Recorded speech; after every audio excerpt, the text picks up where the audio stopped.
Assalamualaikum warahmatullahi wabarakatuh. Welcome back to our channel. Hope you all are good at your home and doing great. And अगर आप channel पर नए हैं तो channel को जल्दी से सब्सक्राइब कर दीजिए, और अगर आप पुराने हैं और आपने सब्सक्राइब नहीं किया है तो भी जल्दी से सब्सक्राइब कर दीजिए एंड बेल आइकन प्रेस कर दीजिए ताकि आप कोई नया वीडियो मिस ना कर पाए। आप जो है सब्सक्राइब करने के बाद एक बहुत इंपॉर्टेंट काम ये करिएगा कि चैनल पर प्लेलिस्ट चेक कर लीजिए और अपने क्लास और सब्जेक्ट की प्लेलिस्ट को सेव कर लीजिए ताकि जब भी आप पढ़ाई करने बैठे तो आपको सारा मटेरियल एक साथ मिल जाए। And third and most important thing is कि अगर आपको मेरे वीडियोस हेल्पफुल लगते हैं और अच्छे लगते हैं तो वीडियो को लाइक करिएगा, अपने स्टूडेंट्स एंड क्लासमेट के साथ शेयर ज़रूर करिएगा। सो आज का वीडियो हम देखने वाले हैं क्लास 9th की हिस्ट्री का chapter 2। Chapter 1 explanation and question answers दोनों भी मैं कंप्लीट करा चुकी हूँ, जिसकी लिंक आपको नीचे डिस्क्रिप्शन बॉक्स में मिल जाएगी। अब अगर आप बात करें 9th की टेक्स्ट बुक की, तो 9th की text book is designed on the topic of 1960 and जो है 2000 तक, या 1960 के बाद का भारत कैसा रहा, यानी आज़ादी हासिल करने के बाद जो है भारत में किस तरीके से प्रोग्रेस हुआ या किस तरीके की प्रॉब्लम्स भारत ने फेस की, वो सारी चीज़ें जो है आपको 9th में और आगे फिर जो है 10th में इतना ज़्यादा नहीं बट थोड़ा बहुत जो है बताया गया है। तो ये चैप्टर जो है बिगिनिंग है, यानी इंट्रोडक्शन है कि आज़ादी के बाद भारत में किस तरीके के हालात पेश आए। तो भारत 1960 के बाद के वाक़यात, इसमें जो है आपको 10-10 साल का ग्रुप बनाया गया, यानी 1960 से 70 तक, फिर 70 से 80, 80 से 90 और 90 से 2000, इस तरीके से ग्रुप बनाया गया है और आपको 10-10 साल के ग्रुप में जो है बताया गया है कि भारत में किस किस तरीके से हालात रहे हैं। बहुत सिंपल चैप्टर है। अगर आप लोग जो है नोट्स वगैरह बनाते हैं तो आप साइड हेडिंग डालकर जो है लिखते जाए, साथ साथ में बहुत ही सिंपल कंसेप्ट के साथ जो है इसमें सारी चीज़ें बताई गई और कुछ बहुत बड़ा और लंबा चौड़ा याद करने के लिए इसमें नहीं है। सो शुरू करते हैं। जैसे कि आप बताया गया है और जैसे हम सब जानते हैं कि 1947 15 अगस्त 1947 में भारत आज़ाद हुआ और भारत का जो दस्तूर है, यानी 1950 से भारत जो है पूरी तरीके से अंग्रेज़ों से आज़ाद हो गया, यानी उनके काले कानून से भी आज़ाद हो गया। भारत ने अपना दस्तूर नाफिज किया 26 जनवरी 1950 को, और तब से भारत जो है एक मुक़्तदिर जमहूरी मुल्क बन गया, यानी भारत एक डेमोक्रेटिक कंट्री के तौर पर जो है कबूल कर लिया गया। अब जो है जैसे हम जानते हैं भारतीय समाज इज्तिमाई पसंद होने की वजह से यहाँ मुख्तलिफ ज़ुबानें, मजहब, नस्लों और ज़ातों से मिलजुल कर रहते हैं, यानी भारत में बहुत किस्मों के मज़हब है, बहुत किस्मों की नस्लें हैं, अलग अलग तरह की ज़ात है, अलग अलग तरह की ज़बानें हैं, लोग हैं, कल्चर है, रीजन्स है। तो इस वजह से जो है भारत में कोई भी चीज़ जब भी करना हो, उस दौर में या आज के दौर में, भारत में किसी भी चीज़ को अमल में लाने के लिए बहुत सी चीज़ें देखनी होती है, बहुत सी चीज़ों के बारे में सोचना होता है और फिर जो है कोई एक फ़ैसला जो है उसको अमल में लाया जा सकता है। तो इसी वजह से जो है आज़ादी के बाद इब्तदाई दौर में मुल्क के सामने माशी प्रॉब्लम्स थे, सियासी और समाजी तरक्की के मसाइल हल तलब थे, और इसके अलावा जो है भारत की जंग भी चल रही थी पाकिस्तान और चीन के साथ। तो इस वजह से जो है भारत की जो शुरू के 20 साल रहे वो काफ़ी ज़्यादा प्रॉब्लमेटिक रहे हैं, और उसमें जो है कुछ सालों में जो है कहत पड़ गई थी। तो उस वजह से जो है काफ़ी प्रॉब्लम शुरुआती दौर में फेस करने के लिए थी। तो वही सारी प्रॉब्लम्स जो है कौन कौन सी प्रॉब्लम्स थी, उसके लिए क्या कदम उठाए गए, वो जो है हम इसमें देखने वाले हैं। जैसे कि माशी तरक्की हासिल करने के लिए और मुल्क से गरीबी दूर करने के लिए मनसूबाबंदी कमीशन और सनदकारी को इख्तियार किया गया। मनसूबाबंदी कमीशन क्या होता है, तो जो इंडियन गवर्नमेंट है, इकोनॉमिक जो डिपार्टमेंट है, उन लोगों ने जो है ऐसे प्लानिंग कमीशन बनाए जो 5-5 साल की प्लानिंग करके जो है इकोनॉमिक फील्ड को चलाते हैं। और सनदकारी यानी कि इंडस्ट्रियलाइजेशन, जो स्मॉल स्केल इंडस्ट्रीज़ है उनको जो है ज़्यादा से ज़्यादा तरक्की दी गई, और जो अलग अलग बड़ी बड़ी इंडस्ट्रीज़ कायम की गई, इन्वेस्टमेंट्स किए गए, और इंतखाबात की कामयाब मनसूबाबंदी और जमहूरी रिवायत पर एतमाद की वजह से हमें सियासी इस्तेहकाम हासिल करना मुमकिन हो पाया। 1951-52 में आई थिंक भारत का पहला जो है इलेक्शन हुआ था, कामयाब इलेक्शन हुआ था, और फिर जो है भारत ने जमहूरियत की तरफ धीरे धीरे कदम बढ़ाए और फिर चलता ही गया। इसी के साथ जो मुश्किलात है उसमें समाज के कमज़ोर तबकात के लिए प्रोग्राम और पॉलिसियों पर मुश्तमिल मुख्तलिफ समाजी इस्लाहात को अमली शक्ल देने की कोशिश भी की गई। स्पेशली जो माइनॉरिटी और जो शेड्यूल ट्राइब होते हैं, यानी कि जो अक़लियती जमात और दर्ज फहरिस्त ज़ातें, दर्ज फहरिस्त कबाइल है, उनके लिए जो है काफ़ी पॉलिसीज़ बनाई गई, रिजर्वेशंस बनाए गए और उन पर जो है अमल दरामद करने की कोशिश की गई। तो ये इस तरीके से थोड़ा सा इंट्रो आपको दिया गया है।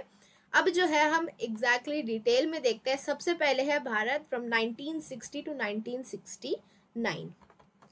तो इसमें जो है 1960 में भारत के सियासी हालात पर असरअंदाज होने वाले मुख्तलिफ वाक़े जो है पज़ीर हुए, यानी पॉलिटिकली काफ़ी चीज़ें हुई। जैसे कि जब हम जानते हैं, जब अंग्रेज़ों ने भारत से जाने का फ़ैसला किया तो उन्होंने कहा था कि जिनको भारत में शामिल होना है वो भारत में शामिल हो जाए, जिनको पाकिस्तान जाना है वो पाकिस्तान चले जाए और जिनको आज़ाद रहना है वो आज़ाद रहे। तो भारत के काफ़ी सारे स्टेट ने जो है आज़ाद रहने का फ़ैसला किया था। इन्हीं में से जो है स्टेट थी गोवा, देव दमन की। तो इस साल में यानी कि 1960 की दहाई में जो है पुर्तगालियों के कब्जे से गोवा, देव और दमन को आज़ाद करके उन्हें भारतीय हुकूमत में शामिल किया गया था। ये पहली चीज़ हो गई 1960 की।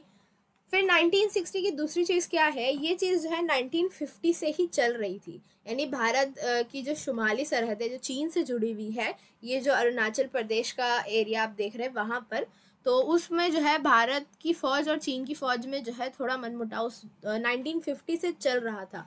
और इसी तनाव के नतीजे में जो है सरहदी जंग वाक़ हुई 1962 में। भारत की जो मैकमोहन लाइन है, यहाँ पर जो आपको दिख रही है, ये है मैकमोहन लाइन, और यहाँ पर जो है भारत और चीन के दरमियान 1962 में जंग हुई जिसमें चीन की फतह हुई थी। ये जो है आप कुछ तस्वीरें देख सकते हैं उस दौर की।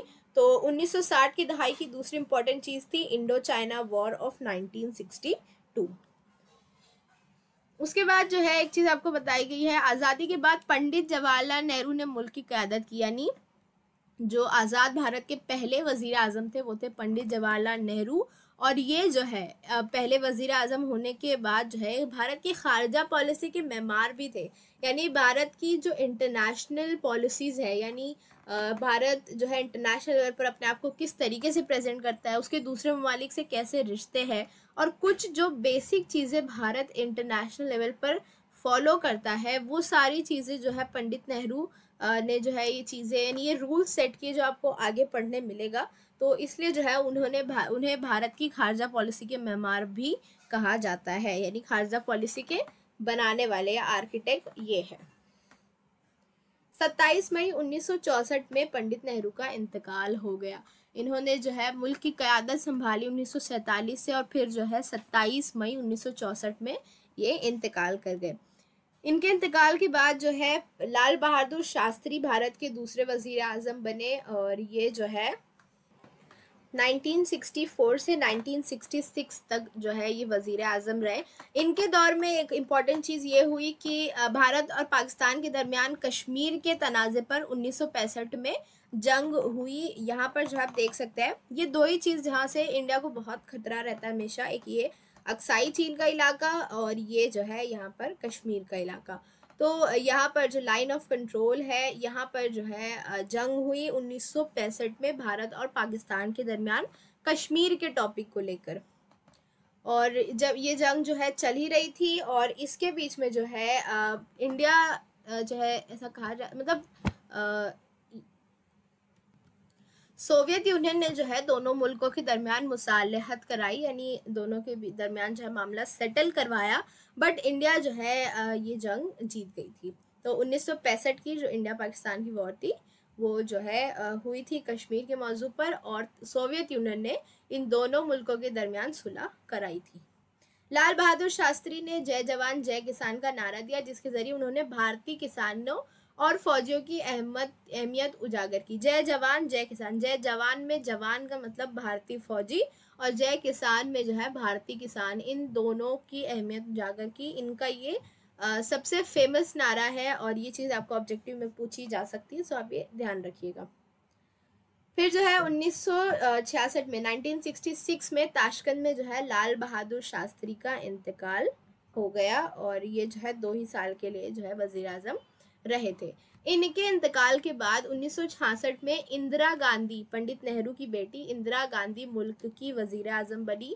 ये जो है इंडिया की पहली जो है लेडी प्राइम मिनिस्टर थी, और इंदिरा गांधी जी जो है बने। उसके बाद एक्चुअली पॉलिटिकल सारे जो इश्यूज शुरू हुए, या आपकी किताब में जो भी चीज़ें मेंशन की गई वो इस दौर के बाद से ही शुरू हुए थे।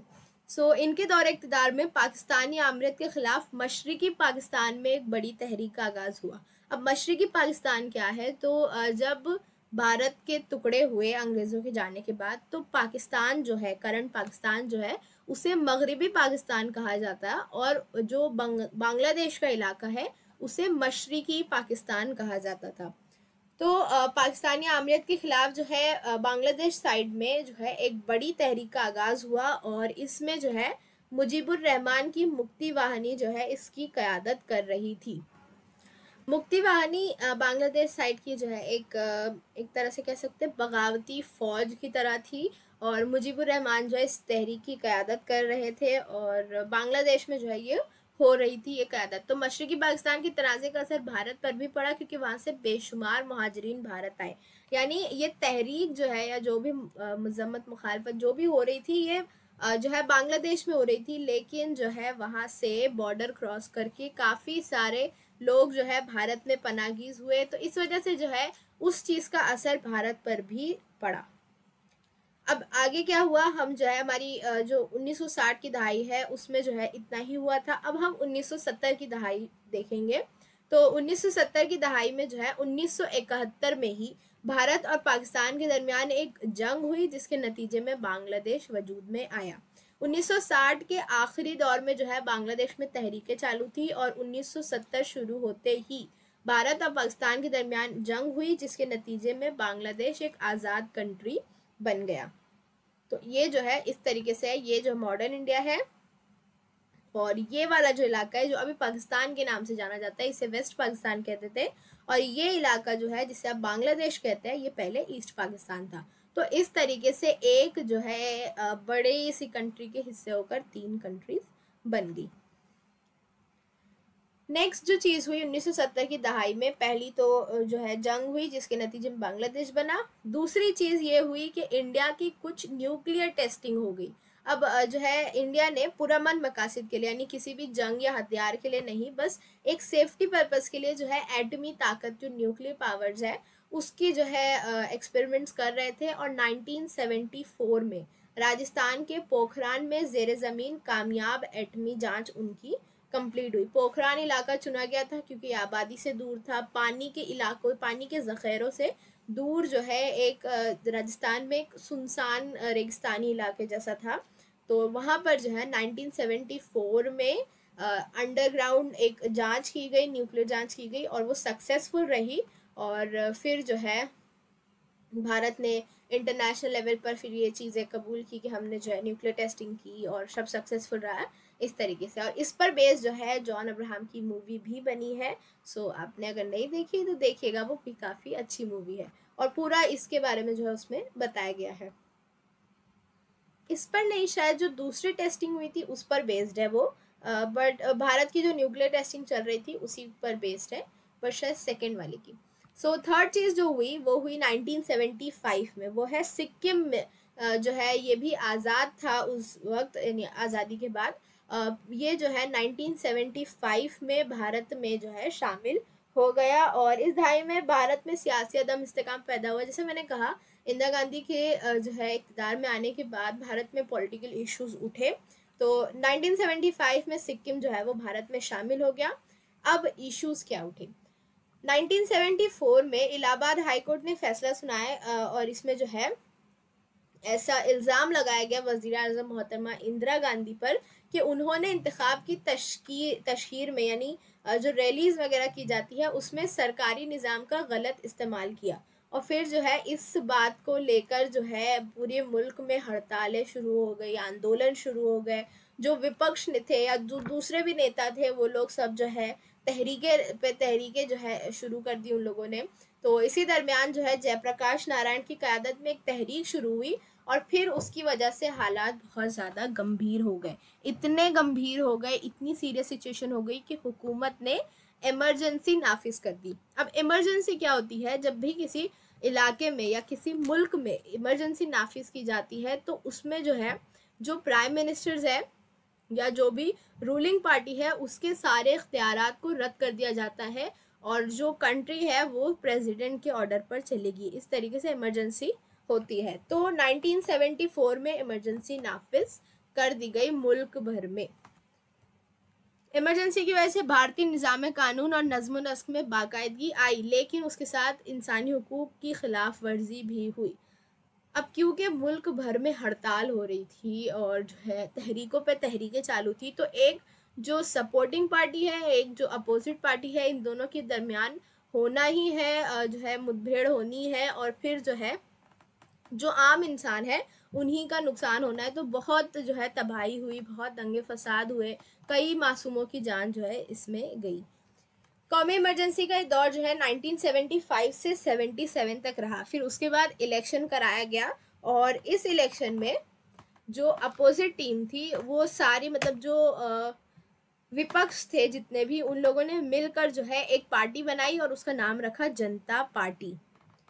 तो वो जो है मतलब उस इलेक्शन में यानी 1977 के बाद जो इलेक्शन हुए उसमें वो पार्टी ख़त्म हुई, नहीं सारे लोग मिल के जो है जनता पार्टी के नाम से एक पार्टी बनी और उसने जो है उसमें इलेक्शन में हिस्सा लिया। यहाँ पर आप न्यूज़पेपर भी देख सकते हैं, इंडियन एक्सप्रेस, और उसमें न्यूज़ भी छपी थी, emergency is relaxed, states hold to hasten release of detainees, यानी कि जो है इमरजेंसी का दौर ख़त्म हुआ, अब इलेक्शन कराए जाएंगे। और इस इलेक्शन में क्योंकि इतना कुछ हुआ था, इंदिरा गांधी जी पर इल्ज़ाम लगाए गए थे और बहुत से जो है मतलब उनके ख़िलाफ़ बहुत सी आवाज़ें उठी थी, तो 1977 में जो इलेक्शन हुआ उसमें जो ये नई पार्टी बनी थी, जनता पार्टी बनी थी, वो जो है जीती और इंदिरा गांधी की जो क़यादत में कांग्रेस पार्टी ने हिस्सा लिया था वो जो है हार गई इलेक्शन।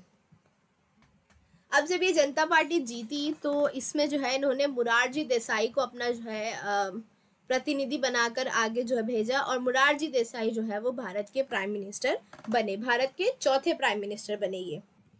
लेकिन जैसा मैंने कहा कि जितनी भी अपोजिशन पार्टी थी वो मिलकर एक बड़ी पार्टी बनी थी, तो बहुत मतलब वो एक पार्टी थी जनता पार्टी, लेकिन उसके अंदर बहुत सी अलग अलग पार्टी, अलग अलग हालात के लीडर्स थे, तो उनमें जो है अंदरूनी इख्तलाफात हुए, कुछ जो है कहा सुनी हुई और उस वजह से जो है ये पार्टी यानी जनता पार्टी जो है ज़्यादा दिनों तक कायम नहीं रह पाई। उसके बाद जो है यानी टूटने के बाद जो है चरण सिंह वज़ीर आज़म बने और इनकी भी जो मुद्दत थी वो ज़्यादा नहीं थी, यानी कुछ महीने या कुछ 1-1.5 साल ही जो है इन्होंने हुकूमत की, यानी वज़ीर आज़म बने रहे। और फिर 1980 में जब दोबारा इलेक्शन कराए गए तब जो है मोहतरमा इंदिरा गांधी जो है वो बहुत ज़बरदस्त जीत के साथ जो है कांग्रेस दोबारा बरसरे इक़्तिदार आई, यानी 1975 में इमरजेंसी लगी, फिर 77 में इलेक्शन हुए, उसमें जनता पार्टी जीत गई। उसके बाद जो है मोरारजी देसाई बने, फिर जनता पार्टी टूटी, उसके बाद जो है चरण सिंह बने और उसके बाद 1980 में जब इलेक्शन हुए तो इंदिरा गांधी दोबारा वज़ीर आज़म बन गई। तो इस तरीके से ये दहाई रही, बहुत कॉम्प्लिकेटेड रही, बहुत सी पॉलिटिकल इश्यूज हुए, बहुत सी जो है तहरीकें हुई और बहुत सा दंगा फसाद हुआ, बहुत से लोगों की जान गई। तो 1970 की जो दहाई थी वो टोटली सियासी दहाई रही है। अब इसके आगे क्या हुआ 1980 से लेके 2000, वो जो है हम पार्ट 2 में देखेंगे। होपफुली आपको समझा होगा। Still if you have any question नीचे कमेंट करिए, मैं इंशाल्लाह ज़रूर आंसर दूंगी। And thank you very much for watching. Take care, bye bye.